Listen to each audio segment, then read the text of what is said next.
Združenje za inženiring, ki deluje v okviru Gospodarske zbornice Slovenije, je 14. junija 2017 organiziralo strokovni posvet Dan inženiringa. Posvet je bil namenjen novim izzivom za slovenske inženiringe tako na domačih kot na tujih trgih, saj inženiringi igrajo pomembno vlogo pri tehnološkem preboju slovenskega gospodarstva in povezovanju raziskovalne dejavnosti, industrije in gradbeništva. Inženiring je pomemben iz dveh stališč.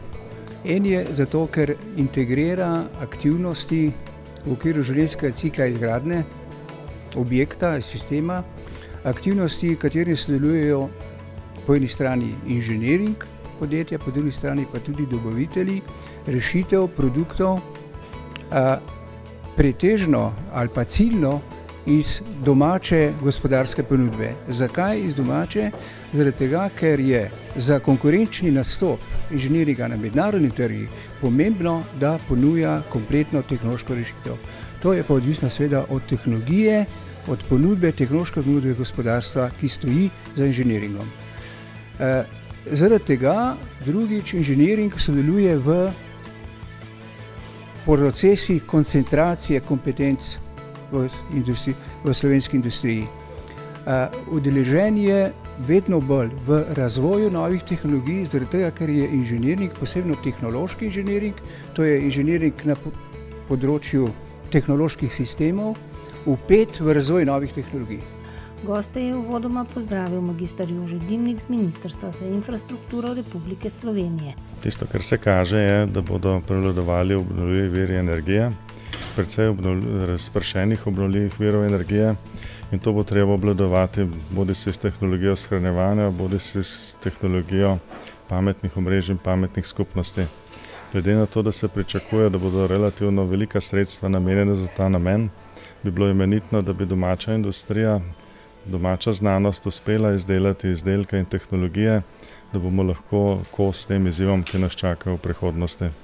Dejavnost inženiringa z vidika novih poslovnih modelov je prikazal magister Vekoslav Kurošec iz Združenja za inženiring. Predstavnik analitske skupine GZS je predstavil analizo poslovanja inženiringa v preteklih letih, predstavnik zbornične pravne službe pa je spregovoril o inženirski in arhitekturni dejavnosti v novi gradbeni zakonodaji. SID banka je predstavila zeleno obveznico, predstavnik družbe Elektro Slovenija pa projekt z področja pametnih omrežij Syncrogrid. Slavnostni del dogodka je bila podelitev nagrade Združenja za inženiring za najboljše izvedbene projekte.